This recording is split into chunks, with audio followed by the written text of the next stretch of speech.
What it's like working as a teacher. It's Sunday night. You're already dreading tomorrow. Nobody warned you the job starts on Sunday in your stomach before you've taught a single thing. Monday, you wake up at 5:45. You were up until 11 grading. The grading is never done. It's a tide. You bail water and the water comes back. You stop at the store on the way in. Tissues, hand sanitizer, granola bars for the kids who come in without breakfast. Nobody's paying you back for this. You spend a few $100s a year on a classroom that isn't yours for a salary that doesn't cover it. You get to school at 7:15. Contract says 7:45. The contract is a fantasy. At 8 o'clock, 26 of them come through the door. One of you. One has a nosebleed. One is crying about the bus. One just wants to tell you about his weekend in extraordinary detail. You handle all three before the bell finishes ringing. At 9:30, you're mid-lesson and you teach over the noise. You've taught through drills, through announcements, through a wasp, through a kid throwing up. Nothing stops the lesson. The lesson is sacred and the lesson is always behind. At 11 o'clock, your planning period.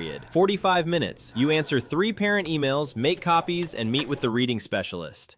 You did no planning. You'll plan tonight, after the grading. At 11:45, lunch. 22 minutes by the time you walk them to the cafeteria and back. You eat at your desk. A child knocks because she has nowhere else to go. You let her in. You don't really get a lunch. You haven't for years. At 1 o'clock, the hard part of the day. They're tired, you're tired, and you still have fractions to teach. A kid you've been worried about for weeks finally gets it. You watch it land behind his eyes. For 4 seconds, the entire job makes sense. Then someone glues their hand to a desk. At 3 o'clock, the kids leave. You'd think you're done. You laugh. At 3:30, the staff meeting. 45 minutes, that could have been an email. At 4:30, you leave with a bag full of grading. At 6, you grade at the kitchen table. At 8, you're still grading. At 10, you plan tomorrow. You make about $52,000 a year. Spread across the hours you actually work, it's a number you've decided not to calculate. Some of your former students make more than you now. You taught a few of them math. You set the alarm for 5:45. You go again tomorrow.